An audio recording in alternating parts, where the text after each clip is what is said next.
अगले दिन ठाकुर जी सवेरे उठे और देखने लगे यशोदा मैया देख तो नहीं रही, और ठाकुर जी चुपचाप गए महाराज जहां पर सारे मक्खन दूध दही रखे, वहां पहुंच के गौरस भंडार में।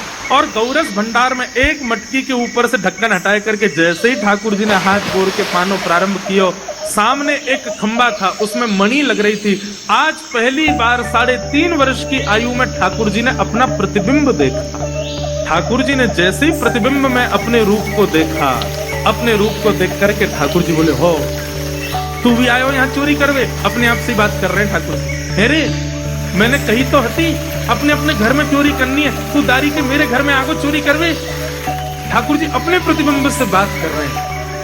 अब गौरस भंडार में ठाकुर जी की आवाज गूंज रही थी और वो गूंजते हुए रसोई घर में जा रही थी। रसोई में मैया ने सुनी, बोले लाला कहाँ से बोल रहा है? उठ गयो कन्हैया, मुझको पतो भी ना चली, नुपुरन की आवाज ना आई। मैया दौड़ करके गई तो देखा ढूंढते ढूंढते गौरस भंडार में ठाकुर जी अपने प्रतिबिंब से बात कर रहे हैं। कितनी सुंदर झांकी है ठाकुर जी की। ठाकुर जी मक्खन पा रहे हैं। बोले अच्छा अब आ तो गयो है यहाँ पे, लेकिन सुन चुपचाप चोरी करके भाग जाइयो, मेरी मैया बहुत मारेगी तोकू। बाकू यदि पतो चल गई तू चोरी कर रहा है तोकू उखलते मान देगी, मेरी मैया बहुत मारेगी। चुपचाप चोरी कर और निकल ले यहाँ से।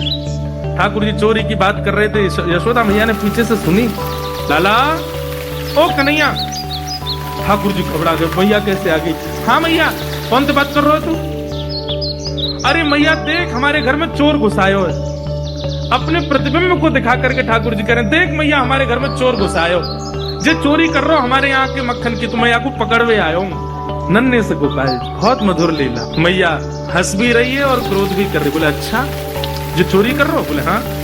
चल याकू तो मैं पकड़ लूंगी, लेकिन जे बता तेरे हाथ में मक्खन कैसे लगो? तू तो याकू पकड़वे आयो ना।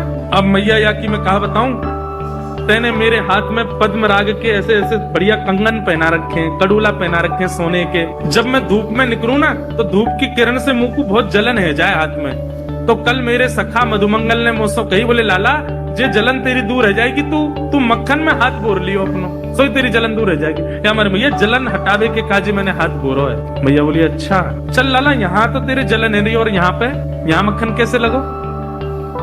ठाकुर जी बोले मैया मैं अपनी जलन दूर कर रहा हूँ। इतने में जन कहां से एक मक्खी आके मेरे मुंह पे बैठ गई। बाकू उड़ावे के काज मैंने जैसे मुंह पे हाथ किया, सो मक्खन मेरे मुंह पे लग गो। मैया मैया बोली लाला तू चोरी भी करन लगो और अब झूठ भी बोलन लगो मुझसे। ठाकुर जी ने ग्वाल वालों से कहा भैया मिशन फेल हो गया, घर में तो चोरी नहीं कर पाए हम।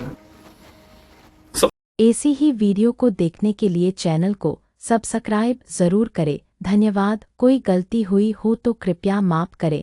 जय श्री राधे कृष्ण जी।